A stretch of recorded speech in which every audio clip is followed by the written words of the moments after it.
Hi, I'm your host, Michelle Poverman, a former anxious empath turned mostly grounded psychotherapist, intuitive guide, and energy healer, and this is Into the Work. And it isn't just a podcast, it's your actual invitation to break free from old patterns, end the cycle of your self-abandonment, and finally step into the life your soul has been craving. Each episode is a spark to help you rise higher, to help you shine brighter and reclaim the truth of who you really are. The spark has already been lit. And sister, this is a journey from spark to brilliance. So together, let's go ignite a fire.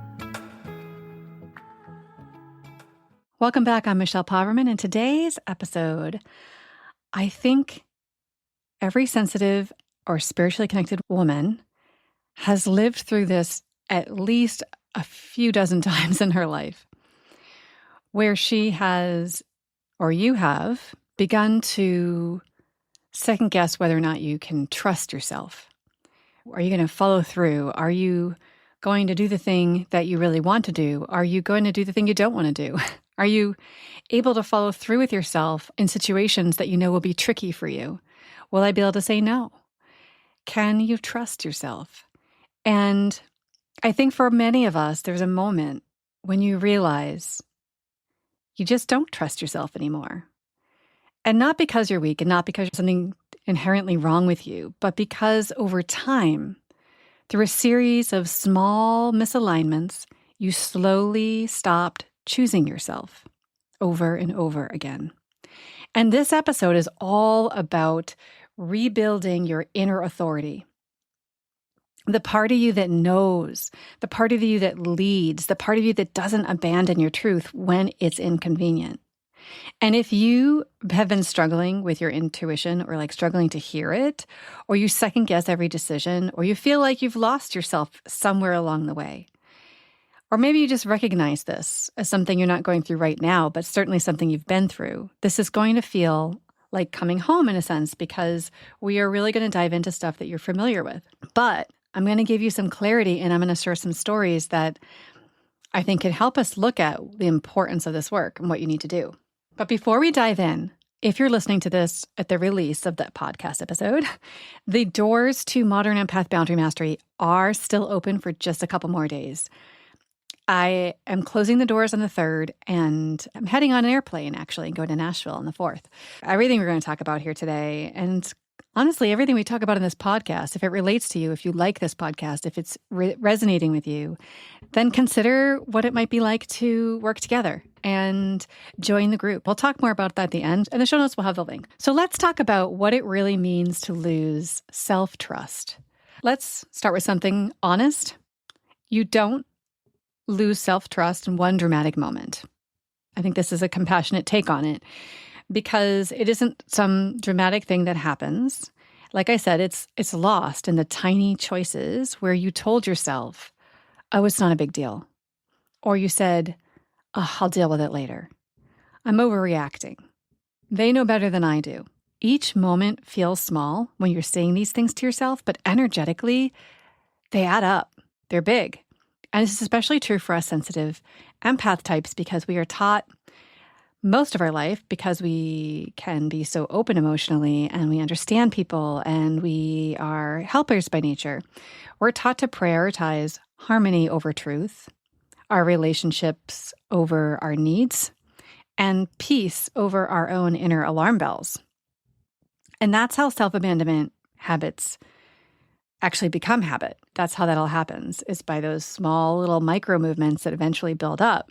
Because here's the real truth. You cannot trust yourself if you outsource your decisions, if you outsource your needs, and you outsource your identity, like letting other people decide who you are. But there is a turning point. And I am going to tell you a little bit about one of my stories where I really had to learn, my limit. I too, obviously, was a people pleaser and an overgiver, overdoer, and it was the bane of my existence in some levels. And I can still remember my turning point very clearly. There was a moment, and there were others, but this one just really stands out when I think about it. Have you ever had the experience where your boss at work asks you to do something so outrageous that you actually think they must be joking, right? They've got to be joking. This can't be like maybe you felt at this time like you were being punked. If you have that story in you and you're like, absolutely, I was asked the craziest thing, I am about to blow you out of the water. Okay. I was asked something that you will be so shocked and like, oh my God, Michelle, right? This was just such a crazy experience. So I have lived many lives like you. Most of us, many of us have lived many lives previous to this one, where I find you at now. One of my lives was that I was out in Colorado and I worked for the state of Colorado. I was a social worker. I had started I sort of worked with kids who got arrested and got in trouble with the law. And I would sit with the DA court and I'd go back and I would work with these kids as a caseworker, social worker type. So I was a social worker for the state. However, Child Protection Services took over the entire sort of umbrellaed the job that I was in and made us become part of that without really asking us if that's what we wanted. So I had no choice, and suddenly my job became doing Child Protection Services.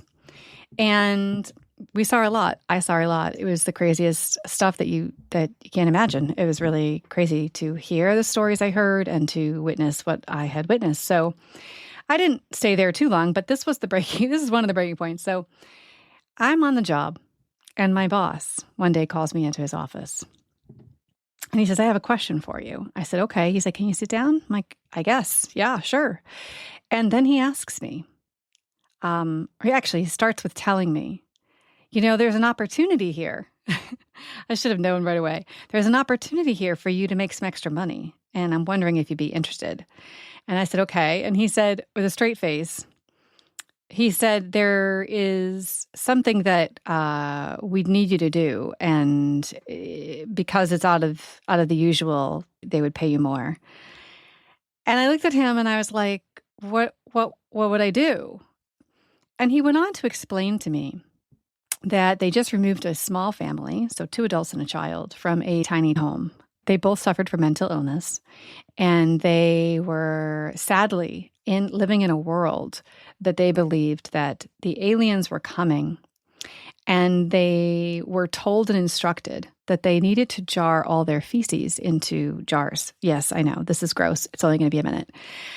So they did this for, I don't remember how long, but they did it for so long that their entire home was filled with jars, like hoarders would fill a house with jars of feces. So every time they went to the bathroom, they went in a jar and they closed the jar and they put it somewhere. And so the bathtub was full of jars, the shelves were full of jars, the walls were full of jars, like countertops, sink, full of jars. So we're imagining no one's really necessarily showering. They obviously figured this out, got this kid out of the situation, and these 2 parents. And I'm sitting there in the office as he explains this to me. And I'm looking at him like, what is he going to ask me to do here?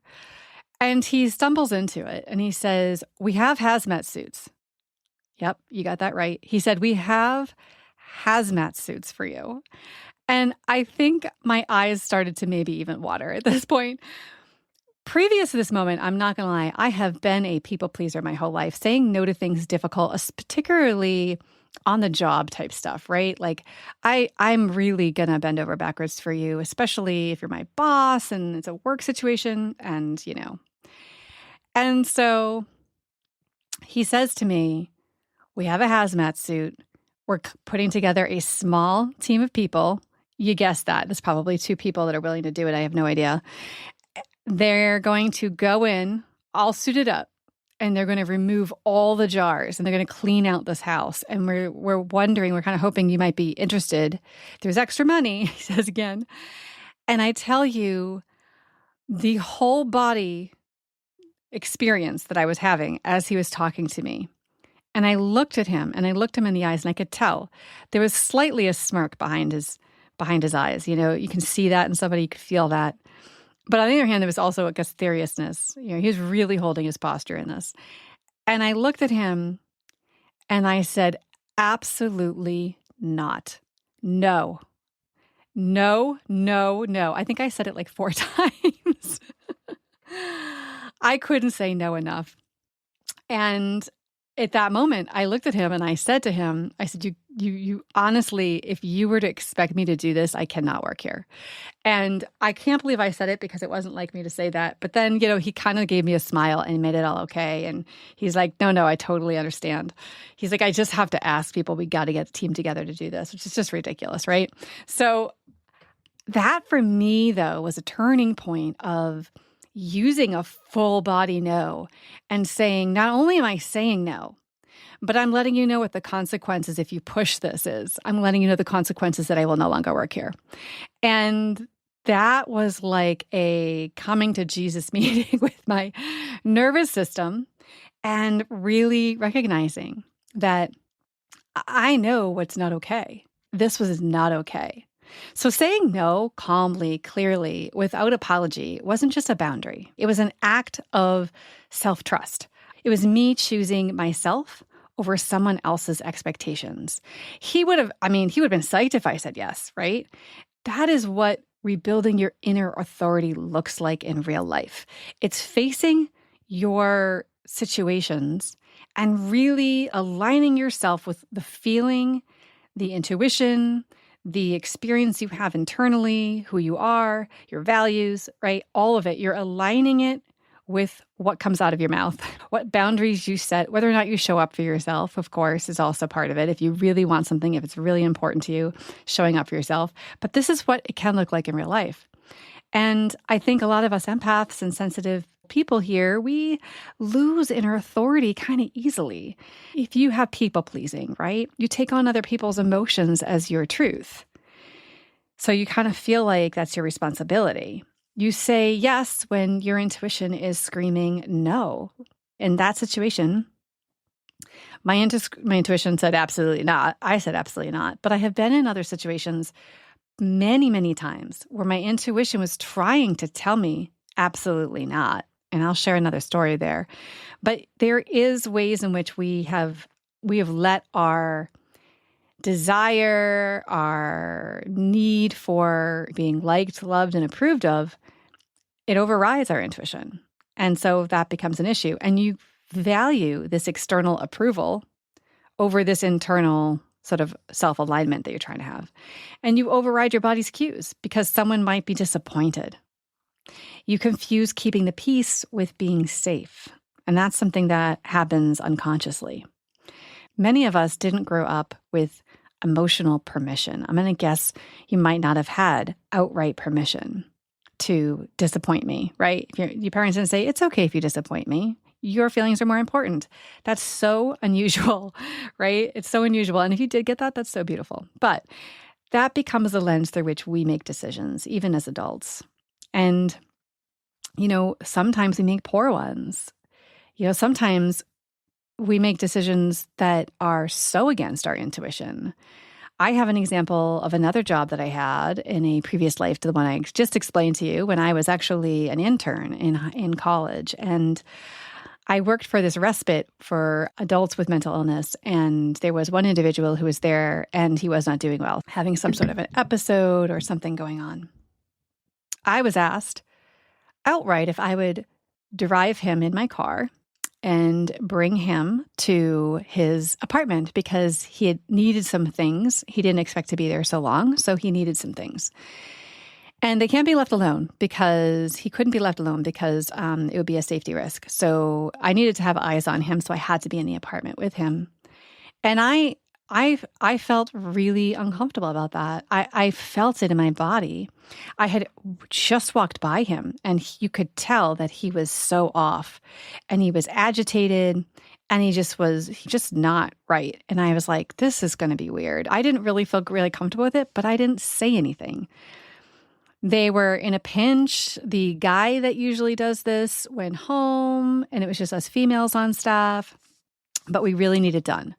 So I did it because that's what I do, right? That I was a good girl. I always was the one that would bend over backwards. I'm the one that'll be there for you, right? And that is when I had a really scary encounter where I drove this man to his apartment. Now imagine this. I'm in the car with him. And as we're driving, I can see him getting, and he's in the front seat next to me, which again, dumb, right? Really not smart. And he's getting more and more agitated. And as we get closer to his house, his hands start shaking. His legs are shaking. And I know this isn't right. This is not smart, Michelle. But I also knew that I was being paid for this. This was my job. I'm the counselor there. This is, I need to prove myself. I'll take care of it. It'll be fine. I walk into the apartment. And as I open the door and he walks in, I see, the smell of the place in itself just washed over me. It was so strong. And then the mess, right? Like there was food out that had been left out. It was just a mess. And I walked in and I was like, wow, this doesn't feel good to be in. I don't want to be in here. And many people might have said, I'm out, right? But no, I was told I needed to watch him, so I knew I needed to be there. So I waited and I stepped inside. And then he kind of slipped off into another room and I heard this large bang. But I didn't want to go in the room and check on him because I know that there was a safety issue, but I was starting to feel really unsafe. And then there was another bang that was really loud. And so I yelled out, "Are you all right?" And he comes out and he's shaking and he looks crazy in his eyes. And then I knew I'm in trouble. And so I stepped backwards towards the door. I put my back to the door. I put my hand on the doorknob and I opened the door and I said, I'm going to wait for you outside, but you need to come. And I tell you in that moment, he looked like he was about to lunge towards me, but he was far enough away that I had time to get out. But it was an awful situation to be in, and I completely override my intuition. I found out the next morning I came to work, I got him in the car, I brought him home, everything went okay. But the next morning when I went into work, someone said, "Hey, did you bring so-and-so to his apartment last night?" I said, "Yeah, they asked me to." And they said, "Wow, he was just in a therapy session and just told them all that he was having hallucinations of beating you, and he had to hit the wall with his fist to stop himself from acting on it." I'm not joking. And so, right, like we can't expect other people to do the work of keeping us safe. We can't expect other people to step in and make the decisions that are correct for us.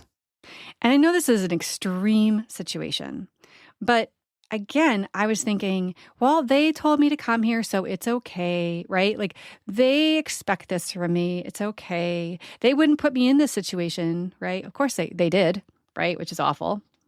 But the reason I share this is just to point out how important it is for you to not lean on other people to make those kind of decisions for you. That you listen to.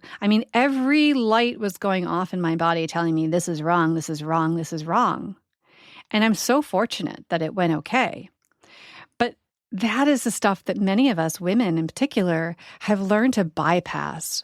We've learned to bypass our signals in order to make other people comfortable, or in order to do the job and show up and have everybody think, we're indispensable. And so I wanted to share that with you today, just to highlight the intensity of how that can be, that it can actually put us into danger.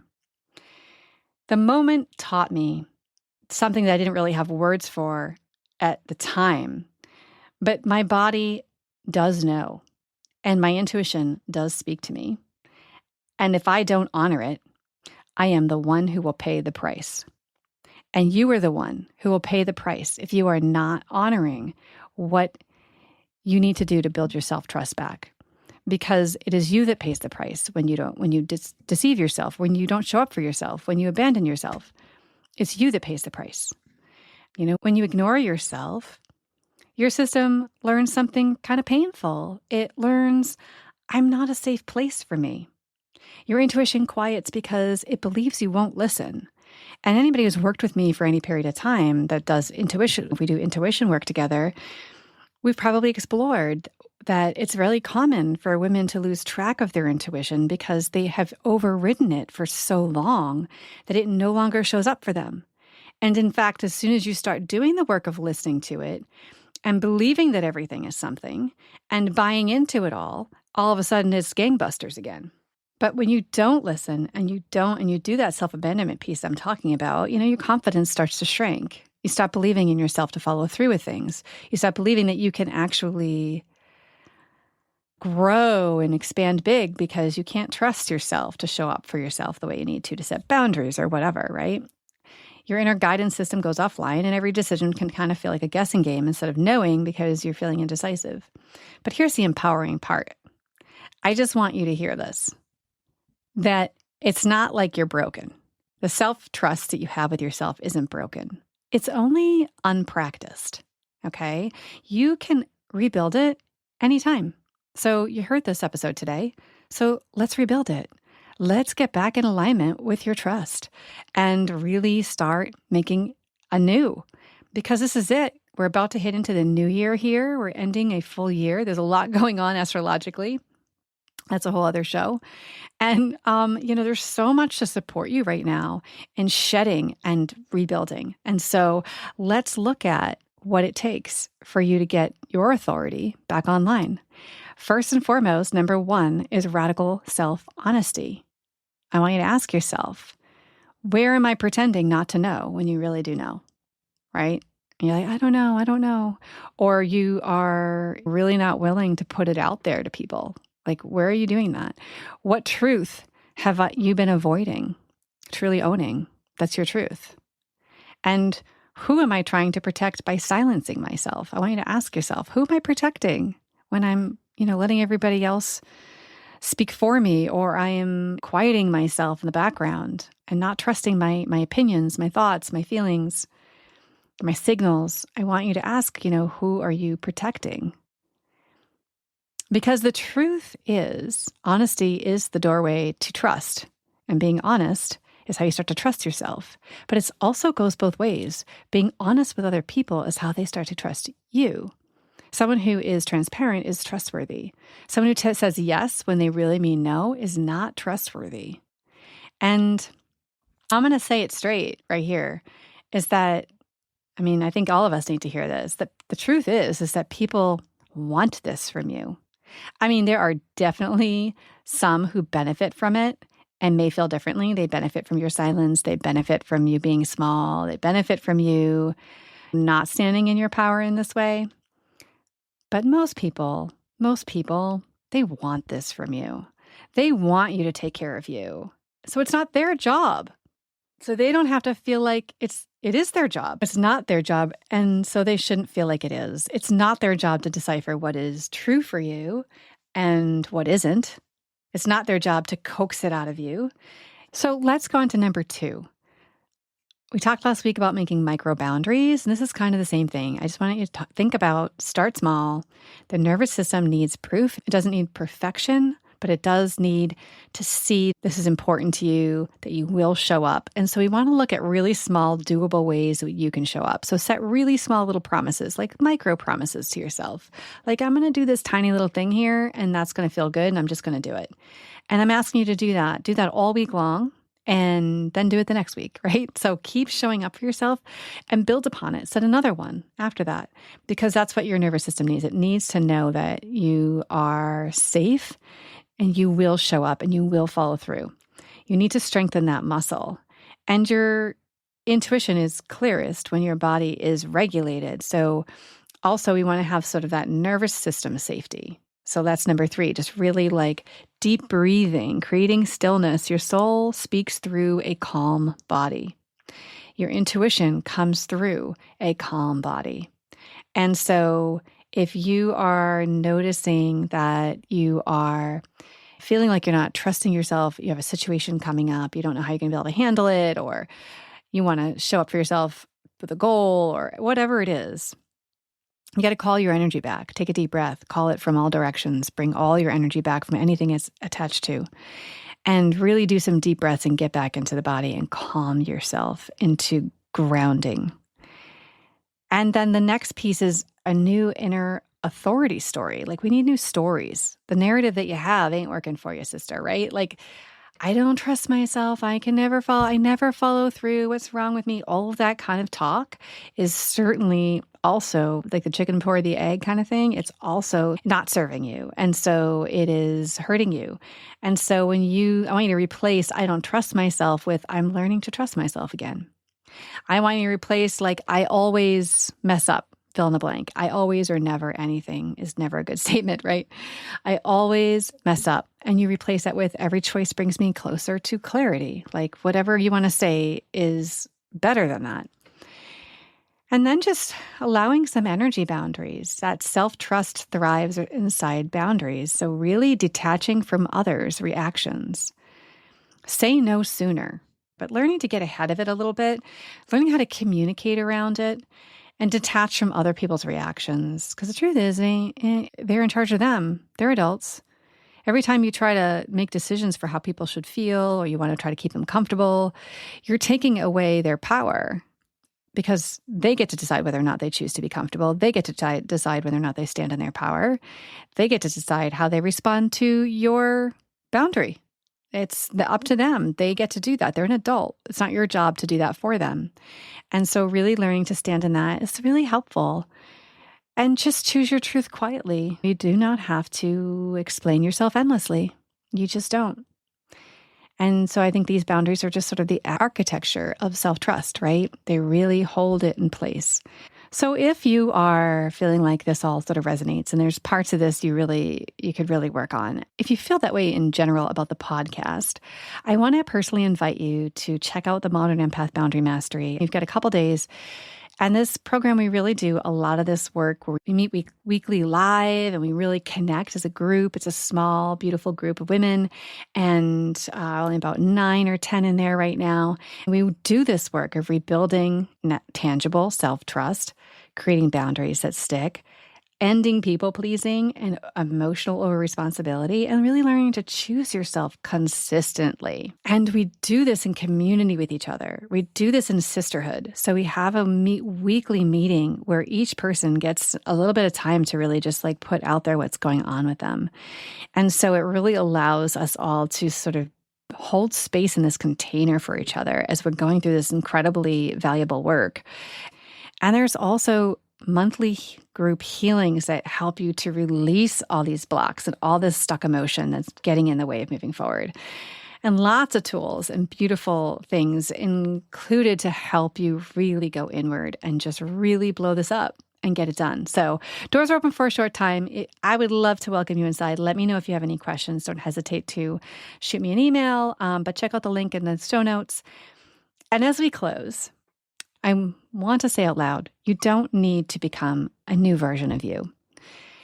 This isn't, I got to go be somebody else. This is about you being more you, the most you can possibly be. You just need to stop abandoning the one person you already are and really show up for her. That is what is being asked of you here. Not to be different, but to actually lean in and show up. And really show up for yourself and make that a point because it's important. It's really that simple. And I'm really excited for you because this can be a game changer. So thank you for being here. Thank you for listening and thank you for doing the work. Until next time, go ahead and trust yourself a little more. I want you to choose yourself, honor yourself, and I will talk to you next week. Bye for now. Thank you for joining me on Into the Work, Therapy for Empaths and Seekers. If this episode spoke to you, please follow the podcast and leave a review. It is the best way to spread this healing work to other women. Your presence here matters. Step into your power, heal your soul, and rise with women who are doing the same. Keep joining us every week, and together we can heal the world. If you're ready to dive deeper, grab your free Shadow Work Transformation Bundle in the show notes, and I will look forward to seeing you next week.